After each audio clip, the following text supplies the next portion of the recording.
I'm Teresa Woodard with a look at your headlines from North Texas. Dumbar High School alums are outraged in Fort Worth after a video surfaced of a brawl between students during their lunch hour last week. In the video shared with WFAA, multiple students are seen fighting. Scoop Jefferson has the latest now on the school district's investigation and reaction from former students who say this does not represent the school's legacy. This school fight video is at the heart of an investigation. The video reposted on social media by the group called Fort Worth ISD Watchdog.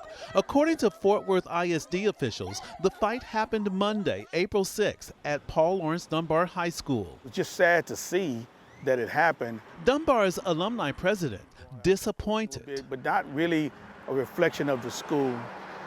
When you look at the school and its history. The video, reportedly recorded by a student not involved in the fight. The district reporting no serious injuries.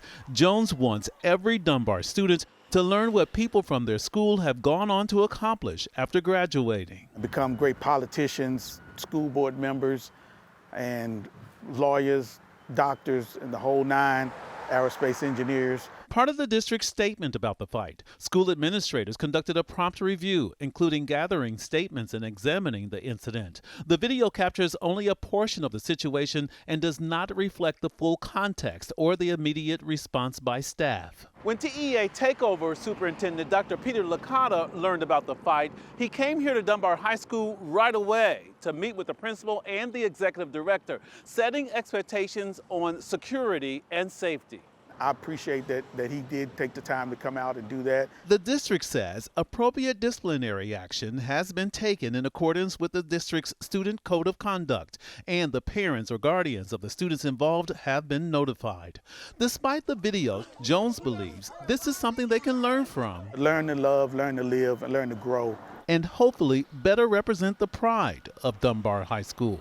In Fort Worth, I'm Scoop Jefferson.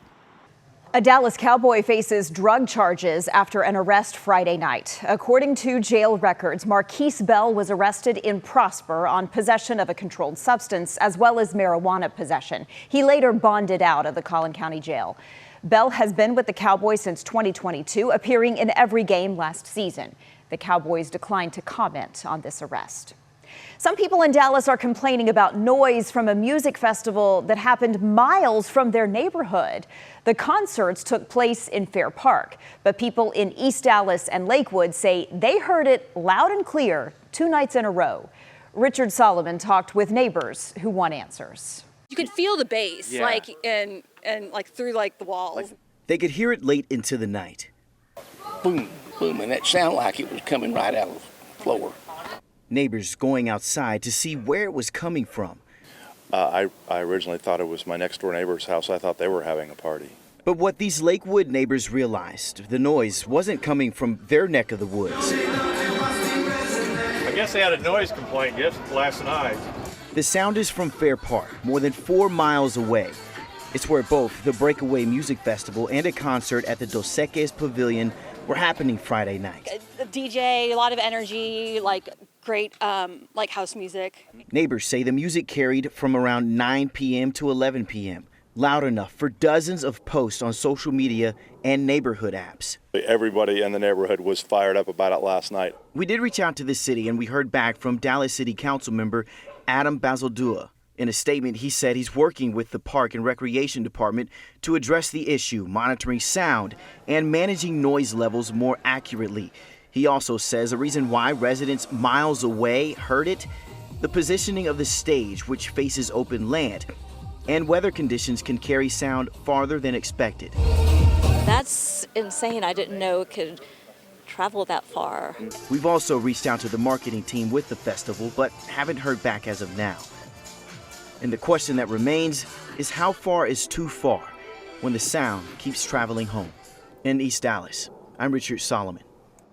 The city of Terrell this weekend unveiled a new tribute to police officer Jacob Candenoza, who was just 28 years old when he was killed in the line of duty. That happened in 2024.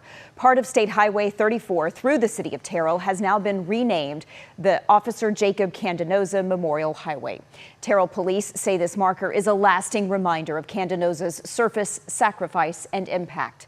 Candenoza was conducting a traffic stop on December 8, 2024, when he was shot. The accused shooter, Darian Cortez Johnson, left the scene but was arrested a short time later. Johnson has since been indicted on capital murder charges. He is expected in court for a hearing later this month. Feral hogs are a growing problem across North Texas, sneaking in, destroying yards, and putting people in danger. We have seen them in Irving, Coppell, McKinney, and now they are causing chaos in another city. Tiffany Liu explains why fixing the problem in Mosquite won't be easy. For 17 years, Ted Faulkner has loved his Falcon Lair neighborhood in Mesquite. Peaceful neighborhood. But the last few months are giving him second thoughts. It's as though they are working for an excavation company. Oh my God! Oh my God! Unwelcomed nocturnal solicitors. The feral hogs. Full-grown and babies. They run in herds, packs of them. They're tearing up yard after yard. Looking for whatever they can dig for. I can see so many hoof prints, and they're huge. They seem to start in Grady Chandler's grass. Thousands of dollars of grass, and yes, it's going to be expensive. He lives just behind the feral hogs shelter. That area right there, yeah. Is this wooded area that is not fenced in. It is also impacting, city property. We have a reserve out there for a park pavilion that they've also been in. The city of Mesquite says it's not equipped to manage the wild pigs, but is partnering with Texas Parks and Wildlife to remove them. We've been encouraging residents to be proactive in treating properties for grub worms. The biologist indicated to us that that's one real attractive thing to these animals is real healthy lawns because they have a really healthy reserve of grub worms within them. Experts say the feral hog population grows about 20% each year. In Texas, you'd have to get rid of nearly 7 out of every 10 just to keep the numbers from growing. Right now, only about 3 of 10 are removed per year. Here in Mesquite, like many other North Texas cities with new development and housing, the hogs are losing their land. I feel bad that they have nowhere to go. While Ted can understand their will to survive, the property, the yard can be replaced. He's worried about his neighbors. Get out of here! It can be very dangerous if those hogs feel threatened. Unsure if there's a way to peacefully coexist. We don't need to wait until a fatality occurs. In Mesquite, I'm Tiffany Liu. New State Park is officially open in North Texas. The Palo Pinto Mountains State Park is the first one to open in 2 decades. It opened to visitors March 1st, but now Governor Greg Abbott has joined other state and local leaders for a ribbon cutting to make it official.